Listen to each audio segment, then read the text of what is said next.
Welcome to SC Conversation. My name is Brian Mosteller. My guest this week here is Mata Crawford, candidate for Greenville County School Board, Area 25. Welcome, Mata. Thank you so much. Tell the viewers a little bit about your background. Well, I have a background in being a community advocate, leader. I am a product of Greenville County School District. I'm a lifelong resident of Greenville County. And what else is there to tell about me? I'm a small business owner here in Greenville. And I love my community. I have 3 children. They are adults. I have 1 grandson. And I'm married to Mr. Crawford for 20 years. And I've served the community here in Greenville for 30 plus years. Well, good, good. I've heard your name, but I've never had the pleasure of meeting you. So it's Thank you. Nice to meet you. Tell the viewers a little bit about why you're running for the school board. Well, I'm running for the school board because I'm just an ordinary person. You know, a lot of people may think that I do some extraordinary things, but I feel like I'm just an ordinary person. And it's ordinary people that need a voice when it comes to dealing with everyday issues, and especially with our children. I want to be the person that put ordinary people right there on the board to be able to help make decisions, know what's going on, have input on decisions. And because parents feel disconnected with the school board, they feel like they're being excluded, and they just don't feel like that there's ordinary people on the school board. Yeah, those are some of the same things, you know, that I'm hearing now. For instance, people will send something to their school board representative and they'll get a blanket email back, like that they could send to anybody, Yeah. no matter what the subject matter was. Yeah. So I know there's a great deal of concern on both sides, not saying which one's right, which one's wrong, about going back to school, and the Greenville County administration's plan started 1 day, then 2 days, and you know, people are wondering, are we ever going to get back to 5 days?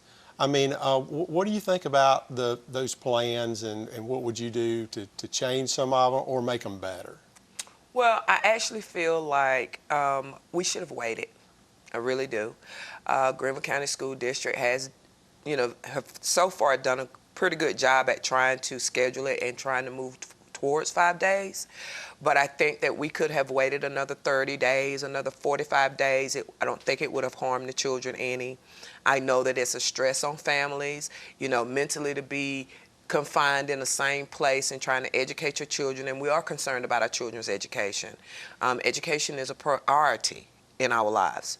But I also feel that if we would have waited, we wouldn't have as many things going on, because it's even more stressful now, where kids are going only 1 day, or they might be going 2 days, or we might shift around and do 3 days, and then you're off on Fridays, and they are doing e-learning. They're going in person, then they're doing e-learning, and then you have other children doing virtual learning. So the concern is that when they go in for 2 days, and then they have e-learning the other days, parents are being, they're being stressed out, trying to figure out, well, do I need to call the teacher? This isn't the way I learned this math. This isn't what they need to be doing. Then the children go back 2 days later, and it's a whole different thing. But the virtual learners, I have found that, and I've talked to a lot of parents, and asked them, done a survey actually, and 50% of my parents that are doing virtual learning say that they love it because they get to take the time with their children, and the teacher is right there every day, and they get that face-to-face through Zoom. Now I feel that all the instruction should be on Zoom, because then the parents will have an opportunity to see what the children are actually getting in school. And that would be probably what I would change.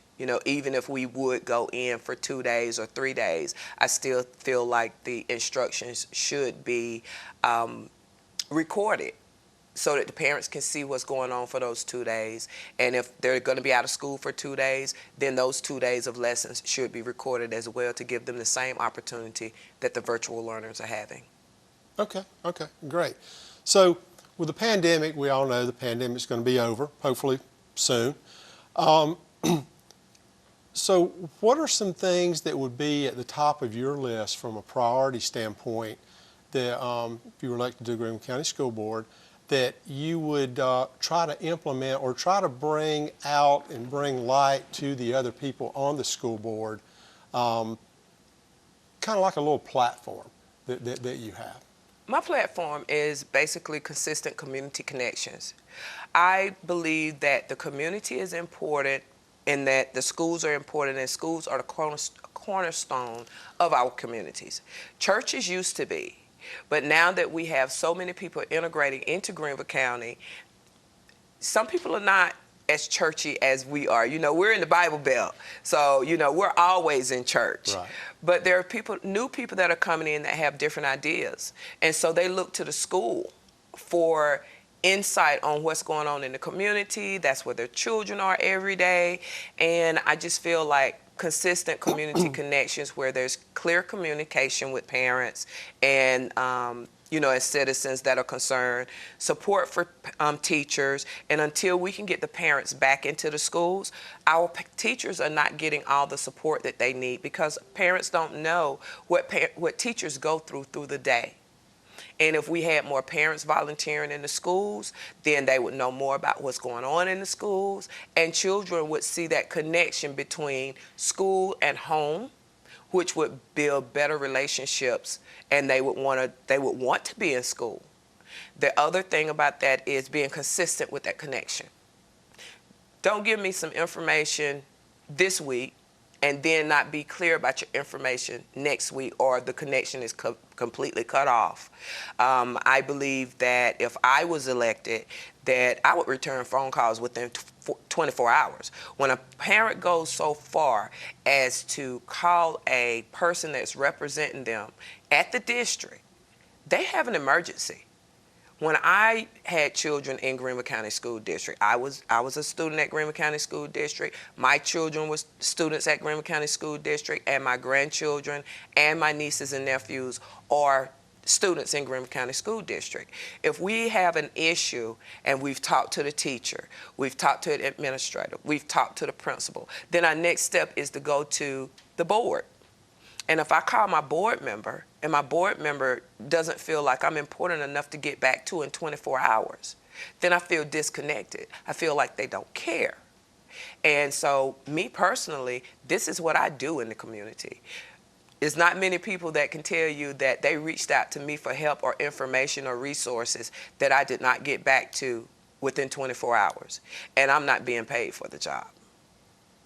Right, right. So I feel like if that's the position that you hold, then that's a responsibility, and we should hold those people accountable, and they should be approachable, and they should be available to the public. I know the school district has 77,000 students and staff and teachers and administrators to deal with. But when it comes down to our students and their issues, because the students can't call the board members, so when the parents call the school board, those people should respond to them in a timely fashion. So, Right. and that's what I would do. That's what I would bring to the table. I totally agree. Just like you said, I mean, most of the time, I'd say 99% of the time, a parent is not going to start out by contacting the school board member. Exactly. They're going to have already talked with the teacher. They're going to have already talked to the assistant principal, and probably somebody in the district office. Right. So this is kind of their last going up the rope, if you will. Exactly. This is their escalation point. So that's a great point. I'm glad you said you would get back. And I know I've talked to you a few times. When you have very good dialogue skills. So Well, I think you can, in your communication, I think that is great. I think that is great. Thank you so much.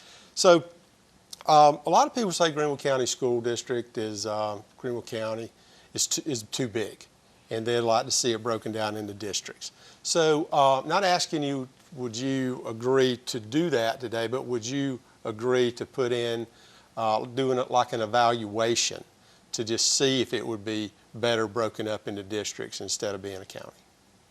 Well, to tell you the truth, I think we're already broken up into districts. You know, we already have our districts set. And I want to be the representative for District 25. So in my district, the way that I would do that, which is something that we can implement immediately. It doesn't have to really be a big survey and we spend a lot of money or anything. But what we would need to do is allow each district board trustee to have, say, like town hall meetings and have a group, a team that would be available to that district.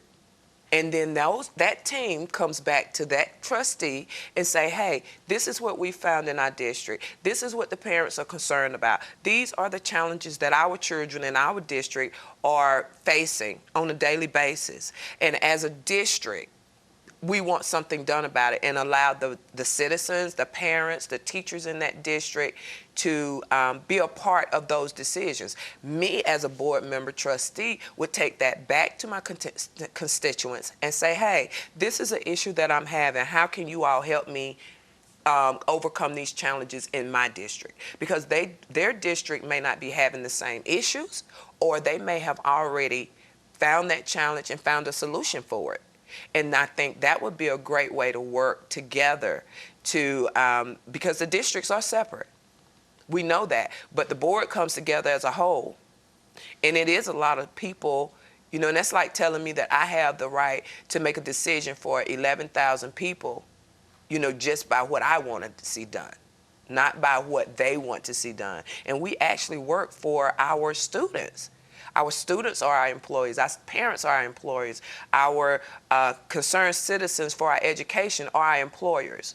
And those are the people that we need to answer to and get back to. And we don't know what they want if we're not connecting with them and listening to what they have to say. So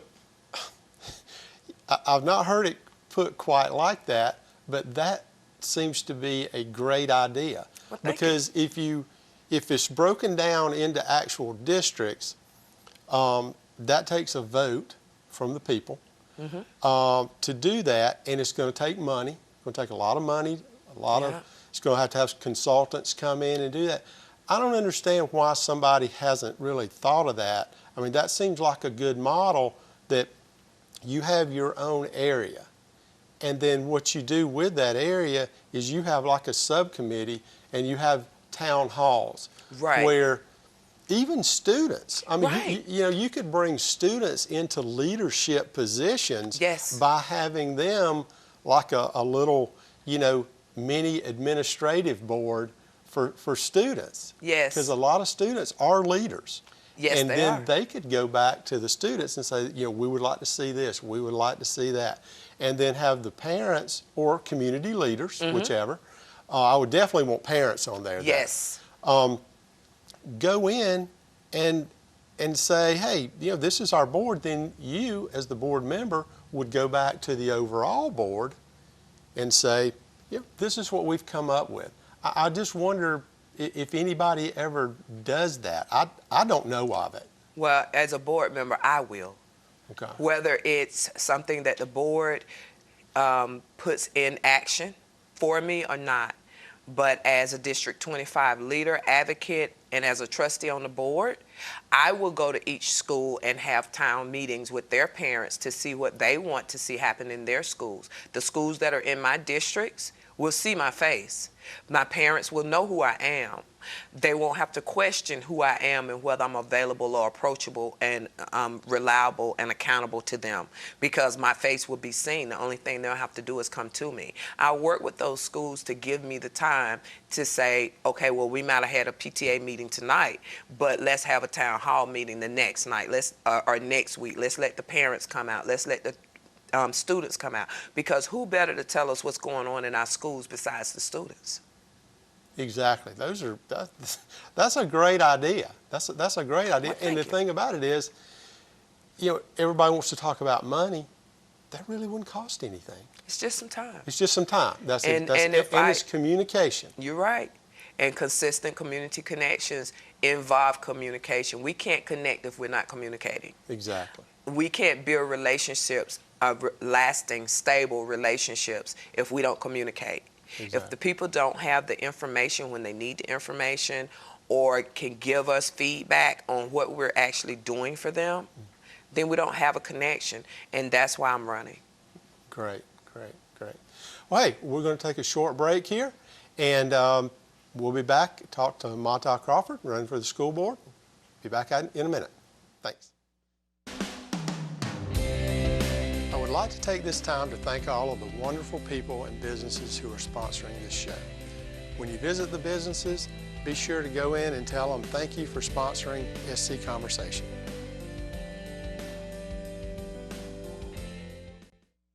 Today's luxury vinyl tiles are not just durable, they provide beauty for your home. And Greer Flooring Center has the largest selection of luxury vinyl tiles and planks in the upstate. Visit the Greer Flooring showroom to see these exciting new products. Hey, Upstate, Dave Ramsey here to tell you about our investing ELPs, Roger Sims and Jason Carr at Sims & Carr Financial Solutions. Roger and Jason are the only people I personally endorse for investing right here in the Upstate. They specialize in retirement planning, 401k rollovers, as well as mutual funds and other investments. I personally recommend Roger Sims and Jason Carr of Sims & Carr Financial Solutions. Call Roger and Jason today at 879-0337. That's 879-0337.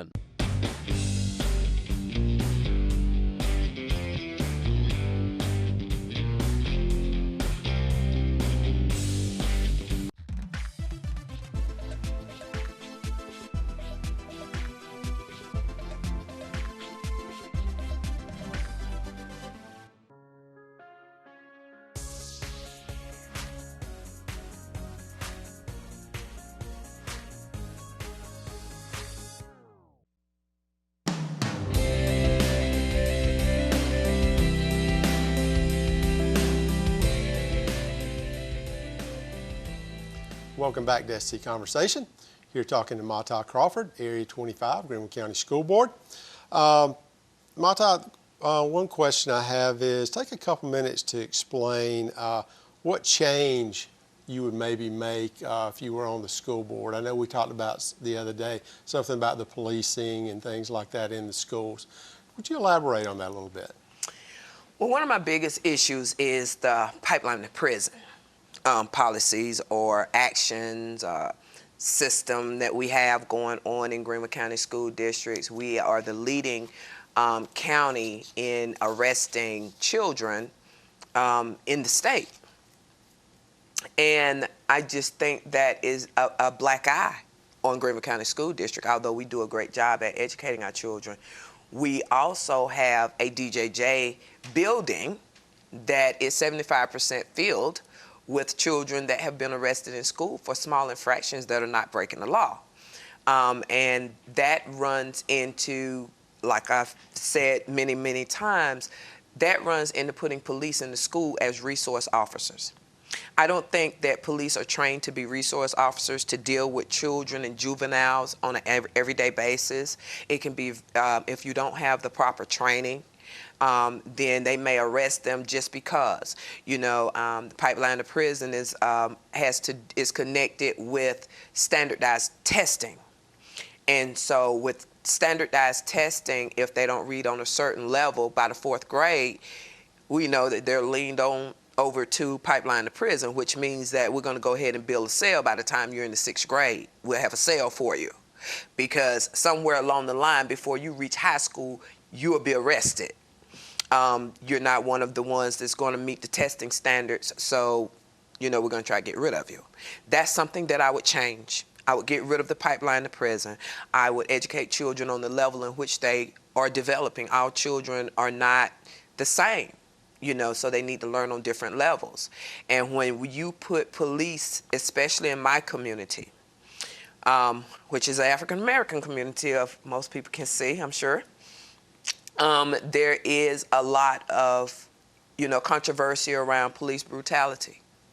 And so when children in District 25 see this in their communities, and it's traumatizing to them to see things in our community that involve the police, and then we take away their security of home and parents, and we send them to school, and the first thing they see in the morning is a police officer wearing a gun, or they've seen an interaction with them within the school that has nothing to do with law enforcement. I definitely believe that we need our police in our schools, but we need them in a different capacity. We need our police in our schools for protection. We need our police in schools for people that are breaking the law. I know that just a couple of days ago, it was reported that a young man was out on school property and he had some alcohol, and when they checked his book bag, he had a loaded gun. That's a police issue. That's a police issue. A child walking down the hallway and banging on a locker, that's not a police issue. Not a 3-year-old, but a 3rd grader having a temper tantrum and wants to talk to their parent is not a police issue. That child was handcuffed to a chair. Okay? Wow. So I don't want police doing disciplinary things and taking children and having them arrested. You know, a schoolyard fight is not something that a child's life should be ruined for, or them to be taken downtown and put into a cell. You know, it's a schoolyard fight.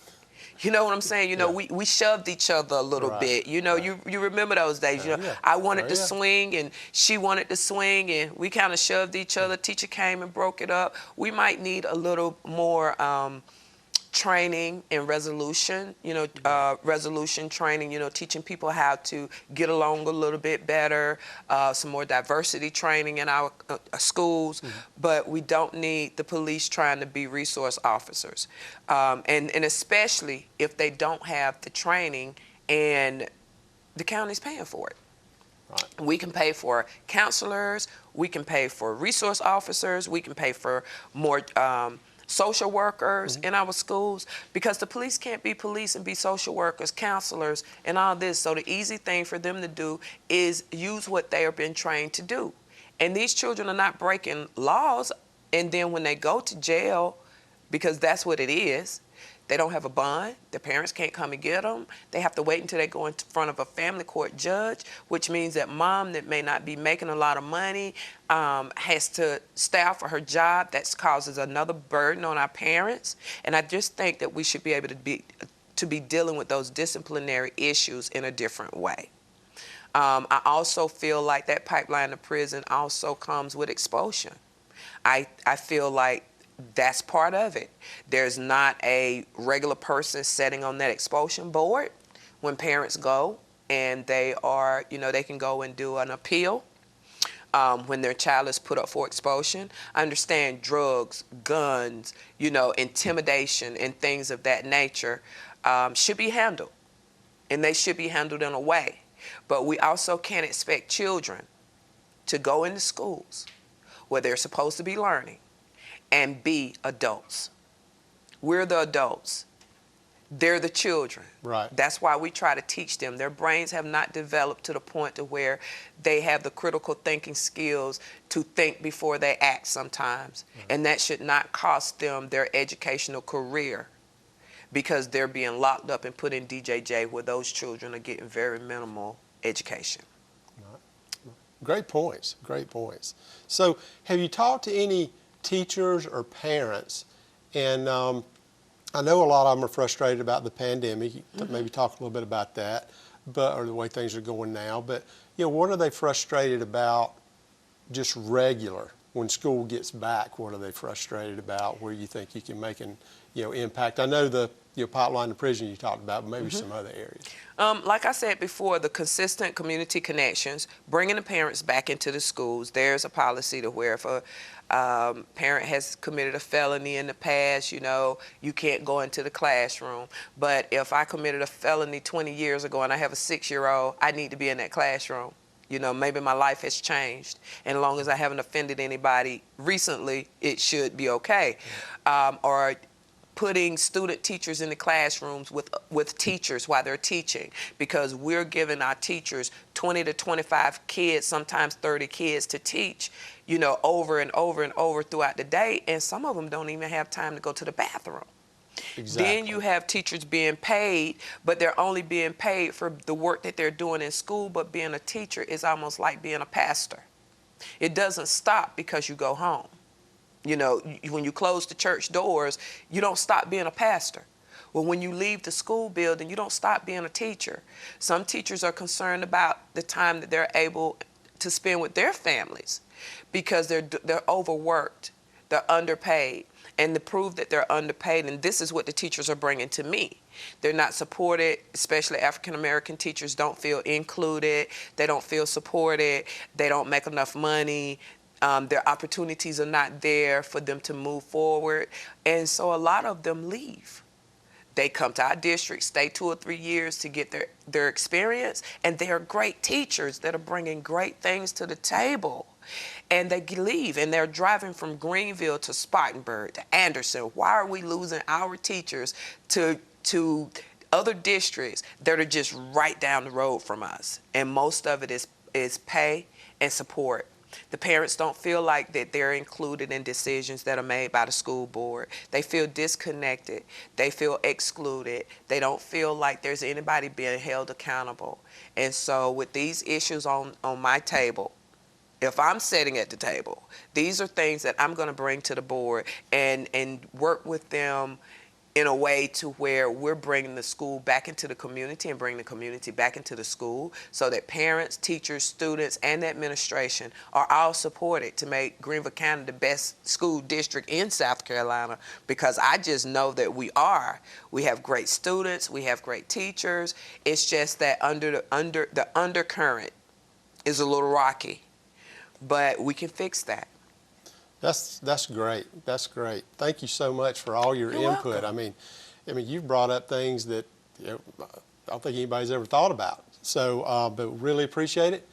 Congratulations on running for the Thank you school so board, much. and good luck.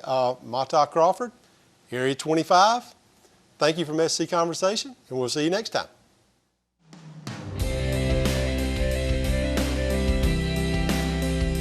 Thanks again to our guests and our wonderful sponsors.